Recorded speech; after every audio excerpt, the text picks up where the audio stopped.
Hello दोस्तों, मैं आरजू पटेल एक बार फिर से आपका स्वागत करती हूं हमारी channel in this report and analysis में। आइए आज बात करते हैं जर्मनी और जापान में मिलिट्री रेवोल्यूशन शुरू हो रहा है। क्या चाइना, रशिया और यूएस इन स्लीपिंग जायंट्स को उकसा रहे हैं? दोस्तों, जर्मनी और जापान जो दुनिया के बड़े इकोनॉमिक और टेक्नोलॉजी पावर हाउसेज हैं, अब ग्लोबल पावर डायनेमिक्स को क्वाइटली रीशेप कर रहे हैं। दोस्तों, वर्ल्ड वॉर सेकंड के बाद जो पैसिफिस्ट पॉलिसीज इन्होंने अडॉप्ट की थी, अब उनको तोड़कर मिलिट्री और स्ट्रेटेजिक इन्फ्लुएंस बढ़ाने का टाइम आ गया है, जो शायद पूरा वर्ल्ड ऑर्डर बदल सकता है। दोस्तों, इसी के साथ आपको बता दूं, 1945 के बाद से ग्लोबल हायरार्की मोस्टली वही रही है, जिसमें यूएनएससी यानी यूनाइटेड नेशन सिक्योरिटी काउंसिल की पावर वर्ल्ड वॉर सेकंड के winners US, Russia, UK, France और चाइना के पास है। दोस्तों, जर्मनी और जापान जो थर्ड और फोर्थ लार्जेस्ट इकोनॉमीज हैं, अब तक परमानेंट मेंबर्स नहीं है। जर्मनी और जापान ने अपनी वर्ल्ड वॉर सेकंड की गिल्ट एक्सेप्ट कर ली, मिलिट्री एक्सपेंशन रिजेक्ट कर दिया और अपना फोकस सिर्फ इकोनॉमिक ग्रोथ पर रख दिया।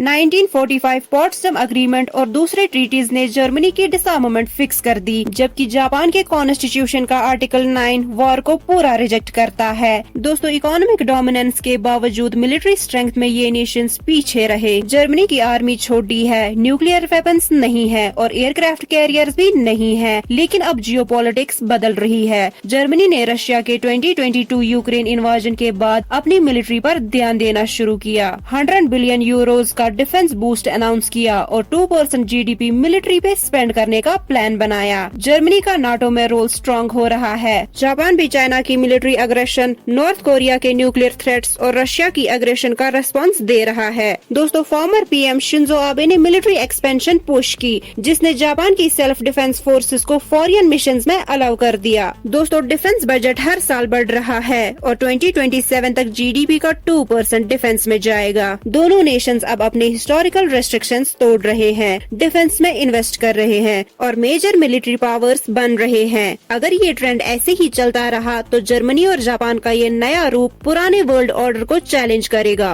और इंटरनेशनल सिक्योरिटी और पावर बैलेंस को पूरी तरह से रीशेप कर सकता है। चलिए दोस्तों, इस वीडियो में बस इतना ही। अपनी होस्ट और दोस्त आरजू पटेल को इजाजत दीजिए। In this report and analysis के साथ जुड़े रहने के लिए आपका धन्यवाद।